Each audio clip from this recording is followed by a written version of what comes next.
কি করে পাওয়া যায়, জীবনটিকে কি করে সুরক্ষিত করা যায়, জীবনকে কি করে ভালো করা যায়, তার সম্পূর্ণ পদ্ধতি বা পথ বা টুক বা বিধান বা ফর্মুলা সেটা আমি খুঁজে পাই না। এহেন পরিস্থিতিতে মানুষকে ভালো রাখার জন্য, সুরক্ষিত রাখার জন্য ঈশ্বর তিনি নররূপ ধারণ করে পৃথিবীতে অবতীর্ণ হয়ে মানুষের দ্বারে দ্বারে গিয়ে সবাইকে ডেকে বলে, তোরা কে আছিস কোথায়, তোদের ভয় নেই, তোরা সবাই পরম পিতার কোলে আছিস, তোরা শুধু একটু আমার ভাবে ভাবি, আমি যা বলি যেমন বলি তেমন তেমন ভাবে চল, তেমন তেমন ভাবে কর, তোর জন্য তোর চিন্তা করতে হবে না। বর্তমান যুগ পুরুষোত্তম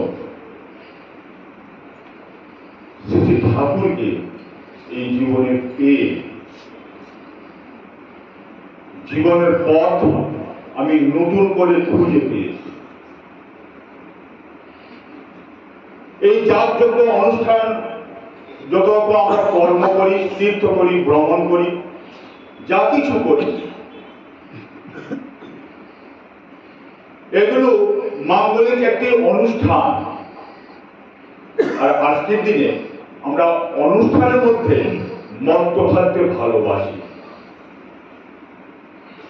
কিন্তু যে কর্ম, যে আচরণ, যে ব্যবহার, যে ব্যবস্থা, যে পথ অনুসরণ করলে আমি চিরতর ভাবে ভালো থাকতে পারি, সেই কৌশলটি, সেই পথটি, সেই টুকটি একজন জীবনে জীবন্ত ইষ্ট আদর্শ গুরু ছাড়া সেটা জানা সম্ভব নয়।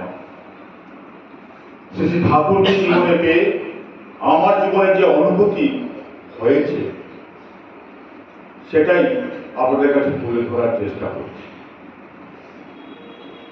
যে আমি যাগযজ্ঞ অনুষ্ঠান পূজার মধ্যে নিজেকে ব্যস্ত রাখতাম, ছোটবেলায় ভাবতাম এটাই ধর্ম, এটাই করলে পূর্ণ হবে, এটাই করা উচিত। এই পুজোটা কি শ্রী ঠাকুরকে ধরে জানলাম, তিনি বলছেন পূজা মানে সম্বর্ধনা। তুমি যাকে পুজো করছো তার মনে নিজেকে গুণবান্বিত করে তোলো। তিনি আবার বললেন যে চলন ছাড়া চরণ পূজা, বন্ধা পূজা তাই জানি। আমরা বিভিন্ন দেবদেবীর চরণ পূজাতে মত্ত হয়ে আছি। সেই দেবদেবী তিনি যে গুণে গুণবান্বিত হয়ে অধিষ্ঠিত, তিনি যে চলার কথা তাদের জীবন দিয়ে দেখিয়ে গেছেন, সেটাকে আমি অনুসরণ করে না চলাতে আমার জীবনের মধ্যে ঘাত প্রতিঘাত, বিপদ আপদ সময়ে সময়ে আসে, আর সেটাকে মোকাবেলা করে জীবনে এগিয়ে যেতে আমি সক্ষম হই না। সেজন্য সে জীবন্ত ইষ্ট আদর্শ বা গুরু একান্ত প্রয়োজন। তিনি আমার জীবনের সাথী। আর শ্রদ্ধেয় সমর্থা তার বাড়িতে গিয়ে সৎসঙ্গ তিনি অনুষ্ঠান করছেন, তিনি তার জীবন্ত ইষ্টকে জীবনের জীবন্ত রূপে ধারণ করে জীবনে নিয়ে চলছেন। তিনি মনে প্রাণে বিশ্বাস করেন, তার পরিবারের প্রতিটি সদস্য বিশ্বাস করে যে আমার পরিবারে শ্রী ঠাকুর হচ্ছেন আমাদের প্রধান সদস্য, তিনি হচ্ছেন হেড অফ দ্য ফ্যামিলি। তিনি যা পছন্দ করেন তেমন তেমন ভাবে আমি আমার পরিবারের প্রতি প্রত্যেকটা সদস্য তেমন তেমন ভাবে আমরা চলা বলা করা এবং ঘরে ওঠার জন্য যত্নবান থাকব। যে ঘরটাতে আমি বাস করি, এই ঘরটা তার মতো করে তিনি গুছান, সাজিয়ে রাখেন।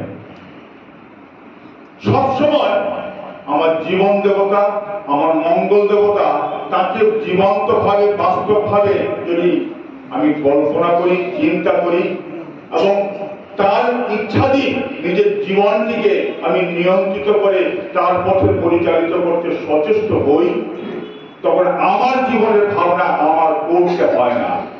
তাই তিনি বললেন, ভাবছ বসে চলবে কিসে, ভাববার তুমি কে? ভাববার যিনি, ভাবছেন তিনি, শুধু তুমি ভাবো তাকে।